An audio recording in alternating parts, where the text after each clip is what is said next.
बदनाम हुए तो क्या हुआ, नाम तो होगा। ये फिलॉसफी तब तक ही काम करती है जब तक मार न खाने लग जाओ। जब इस फिलॉसफी की वजह से मार खाने लग जाओ तब मुझे लगता है कि इस फिलॉसफी को छोड़ने में ही समझदारी होती है। ये फिलॉसफी वही कुछ कट्टरपंथी लोग लगाते हैं जिन्हें लगता है नाम हो भले ही गलत काम करके हो, लेकिन ये लोग हमारे समाज के लिए तनिक भी अच्छे नहीं होते। अभी कुछ दिन पहले होली के मौके पर दक्ष चौधरी और अक्कू पंडित अंकुर विहार वाले केस में महिलाओं के साथ छेड़छाड़ करने के आरोप में जेल गए थे, लेकिन 24 घंटे में बाहर भी आ गए थे। इसीलिए इनके अंदर जेल का डर तो होता नहीं है, इसीलिए ये अपनी हरकतों के चलते अभी ईद वाले दिन जेल चले गए।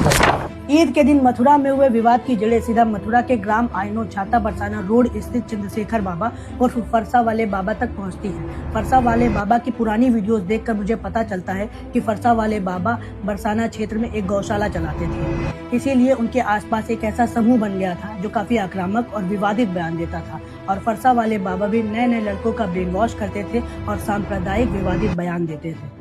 कटमुल्ले पूरे विश्व में मेरा बजरंग बली रहेगा। टोपी वालों के विरोधी हैं, हम बरेली जमाना कटमुल्ला है। घटना वाले दिन यानी कि ईद के दिन बाबा जी को शक हो जाता है कि आज के दिन पूरे देश में गौ मांस की तस्करी होगी।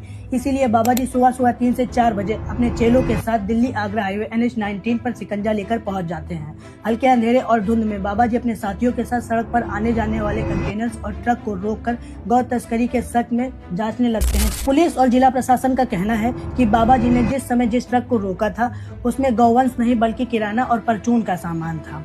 बाबा जी ट्रक ड्राइवर से बहसबाजी कर रहे होंगे, लेकिन उसी दौरान घने कोहरे में पीछे से आ रहे राजस्थान नंबर के तार लोडेड ट्रक ने बाबा जी को टक्कर मार दी, जिससे बाबा जी की मृत्यु हो गई। और इत्तेफाक से जिस ट्रक से बाबा जी को टक्कर लगी थी उसका ट्रक ड्राइवर खुर्शीद था, मतलब कि उनके हिसाब से जिहादी। हालांकि उसी समय पर उस ट्रक ड्राइवर की भी मृत्यु हो गई थी, लेकिन जिहादी सुनते ही सभी ततैया सक्रिय हो जाते हैं। दक्ष चौधरी और गैंग बाबा की मृत्यु की खबर सुनते ही लाइव करके लोगों से दिल्ली आगरा हाईवे NH-19 पर इकट्ठा होकर रोड जाम करने का ऐलान कर देते हैं। जब पुलिस इन्हें ये करने से मना करती है तब ये पुलिस से टकराव करते हैं। जब टकराव से बात नहीं बनती है तब ये पथराव शुरू कर देते हैं, जिसमें कई पुलिस कर्मियों को गंभीर चोटें आती हैं, लेकिन पुलिस तो पुलिस होती है, वो सबको लाइन पर ला देती है।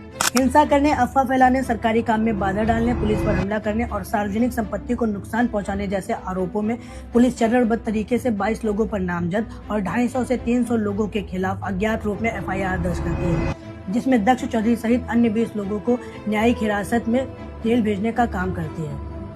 पूरी कहानी में समझने वाली बात यह है कि अफवाह, उकसावे और भीड़ की मानसिकता मिलकर किसी भी छोटे मामले को बड़े विवाद में बदल सकती है। और इस विवाद को जिन लोगों ने बड़ा बनाया है, अक्सर ये लोग जानबूझकर ऐसे विवाद पैदा करते हैं ताकि भले ही इनके हाथ कानून से सने रहे, लेकिन ये चर्चा में बने।